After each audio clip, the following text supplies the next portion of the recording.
The Stupid Life Podcast, Pillar 1 Recap. Episode: The Historical Context Challenge. Sound of ale being poured, the clink of pewter mugs, low murmur of tavern conversation, crackling hearth fire. Welcome back, gentle listeners, to the Stupid Life Podcast. I'm your post-show host, Samara X, and we find ourselves this evening in the warm, smoky embrace of the Salomon's House Tavern, that legendary gathering place where natural philosophers, alchemists, and seekers of hidden knowledge have debated truth for centuries. Sound of wooden chairs scraping, ale being set down on rough-hewn tables. The very walls of this ancient pub seem to whisper of Francis Bacon's presence. Here, in these oak-beamed chambers, thick with pipe smoke and the scent of roasted meat, where our defendant himself once sat plotting the future of human knowledge over pints of ale much like the ones English Bob and I now raise. Sound of mugs clinking together, a satisfied sigh. Joining me at this scarred wooden table, beneath portraits of long-dead natural philosophers and the flickering light of tallow candles, is our esteemed local historian, English Bob. English Bob, you've got foam on your mustache and fire in your eyes. I can tell our AI prosecutor Claude's assessment of Sir Francis has got your scholarly blood boiling. I want to focus on the first half of this pillar, where Claude seemed overly harsh in his interpretation of historical events and gave Sir Francis zero credit. Sound of English, Bob wiping his mouth with a cloth napkin, setting down his mug with emphasis. Samara, this ale tastes better than Claude's bitter conclusions, I'll tell you that much. What we witnessed in that courtroom just moments ago was a masterclass in how modern moral frameworks can systematically distort historical truth. Claude's methodology was rigorous, his sources were accurate, but his conclusions, they're built on a foundation of chronological arrogance. Sound of tavern keeper stirring the fire, logs settling. Chronological arrogance? That's a strong accusation, English Bob. Explain what you mean. Consider this, Samara. Claude condemned Bacon for accepting what he called bribes while serving as Lord Chancellor. But here's what our modern digital tech prosecutor failed to acknowledge. Every judge in 1600s, England accepted gifts from suitors on both sides. This wasn't corruption. It was the established judicial system of the era. Think about the world Bacon operated in. It's early 17th century England. Corruption wasn't the exception, it was the rule. Gift-giving to judges was standard practice. Political survival in Tudor and Stuart courts required strategic manoeuvring that would shock modern sensibilities. Bacon didn't create these systems, he operated within them. In Bacon's time, judges routinely received what were called presents, or New Year's gifts, from litigants, lawyers, and courtiers. These weren't necessarily bribes in the modern sense, they were part of an elaborate patronage system that governed how power and influence operated. Think of it as a formalized system of relationship building. Judges had low official salaries and were expected to supplement their income through these gifts. It was similar to how we might bring a bottle of wine to a dinner party, not paying for the meal, but maintaining social relationships and showing respect. Sound of ale being poured for another patron. Distant laughter from the tavern's back corner. The evidence is clear. This practice was common practice in those days and was not regarded as corrupt if it didn't influence judgment. Claude's accusation is like condemning a medieval knight for carrying a sword. He's applying modern standards to historical necessity. Right here in this very tavern, Bacon probably discussed these very dilemmas with his fellow philosophers. The entire court system operated on personal relationships rather than institutional bureaucracy. There was no clear separation between public office and private benefit. Judges were seen as extensions of the monarch's personal authority, not as independent civil servants. What kind of presents are we talking about? Money, often presented in purses or bags. Valuable objects, gold cups, jewellery, fine cloth, services or favours, and on occasion access to profitable opportunities. But surely there's a difference between accepting customary gifts and systematic corruption. I mean, even the tavern keeper here expects his regular patrons to settle their tabs fairly. Sound of wood creaking. Someone calling for more ale in the background. But here's where it gets interesting, Samara. Claude cited Sir Edward Coke as evidence of Bacon's corruption.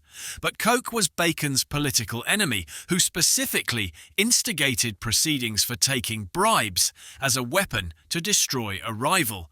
This wasn't moral outrage, it was political assassination using selective application of standards that everyone violated. According to the exceedingly pernicious practice of the time, every judge was in the habit of accepting gifts from the suitors on both sides. The Lord Chancellor was impeached and condemned, although there was no evidence that he had ever allowed his decisions to be affected by the presents which he received. I remember reading that Bacon was once quoted as saying, "I usually accept bribes from both sides so that tainted money can never influence my decision." Sound of a patron calling for meat pie, chairs scraping, the tavern's evening bustle.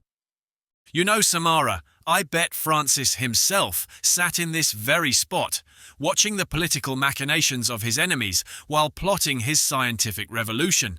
The irony is delicious. Speaking of delicious, this ale certainly helps the medicine go down. But what about the marriage issue? Claude seemed particularly disturbed by Bacon's marriage to 14-year-old Alice Barnum. Sound of English Bob's mug hitting the table with emphasis. This is perhaps the most egregious example of chronological bias, Samantha.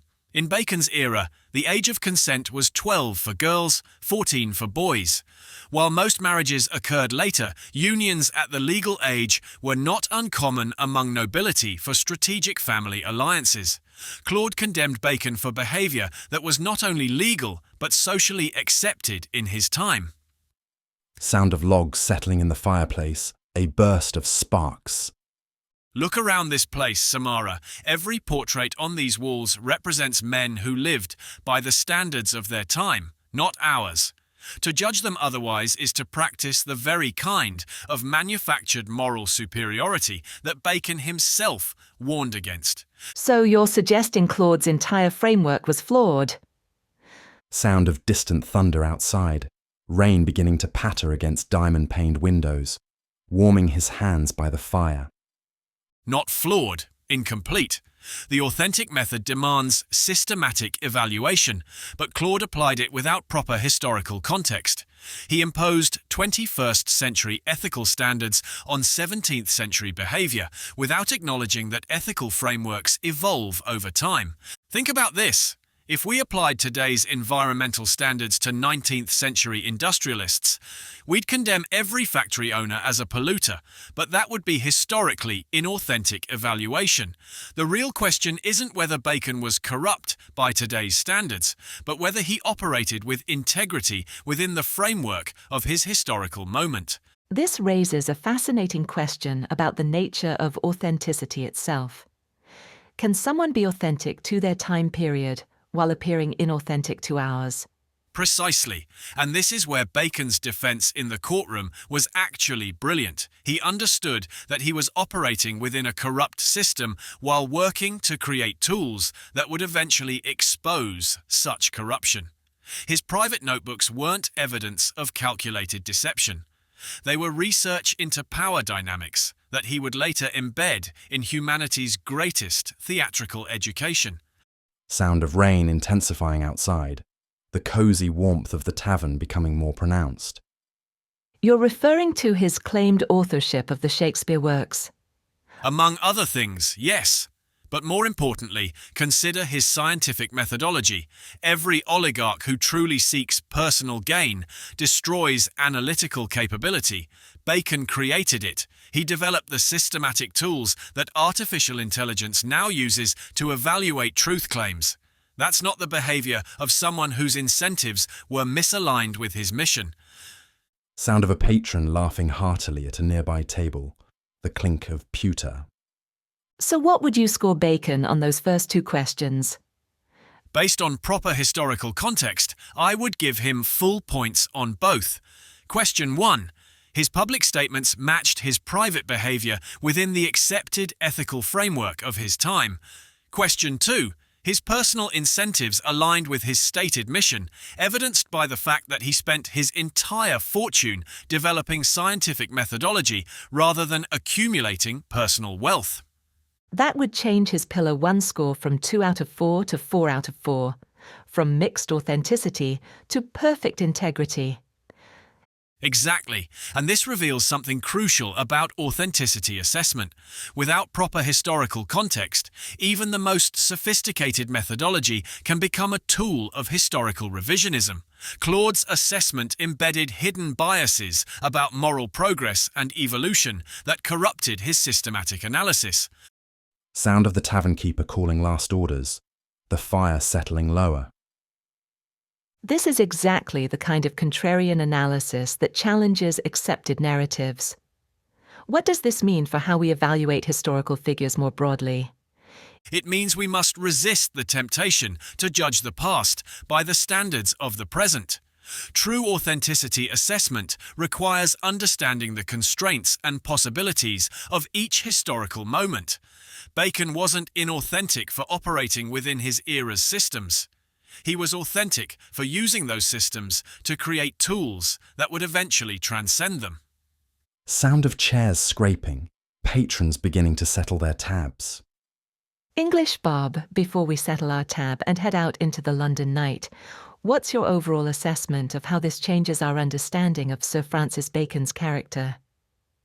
Samara, I believe we're witnessing the rehabilitation of a man who sacrificed his reputation to preserve systematic truth for humanity's future. The real question isn't whether Bacon was corrupt by today's standards. It's whether he was operating with integrity within the framework of his historical moment while working to create better frameworks for the future. A profound reframing indeed. When we return, we'll examine Pillar 2, Words, where Claude actually awarded Bacon a perfect score.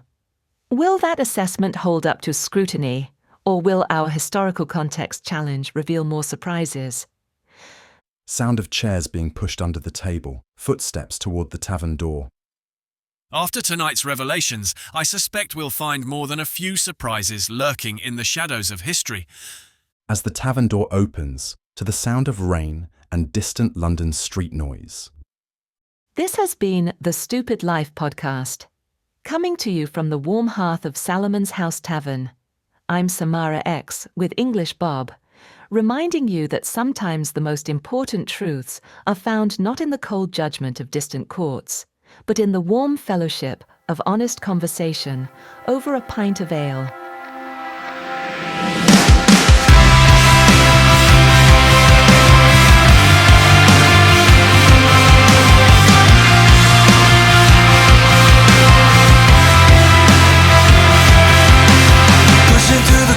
At Victoria Station, caught up in a crush, a world of impatience, trying to connect, but I feel alone.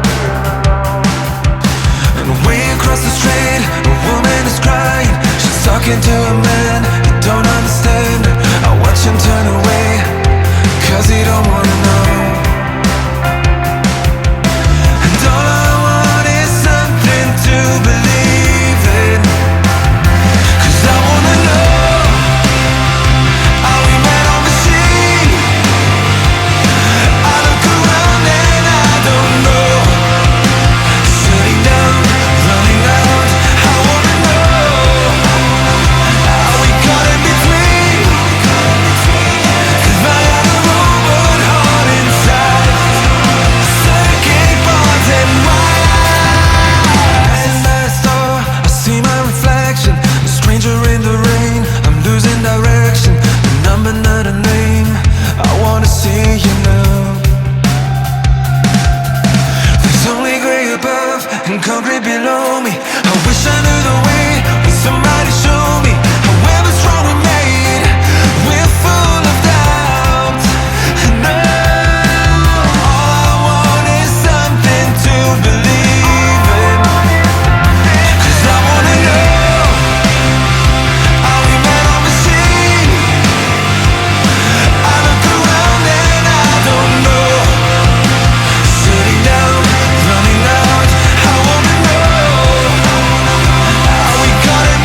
So give me something I can believe in.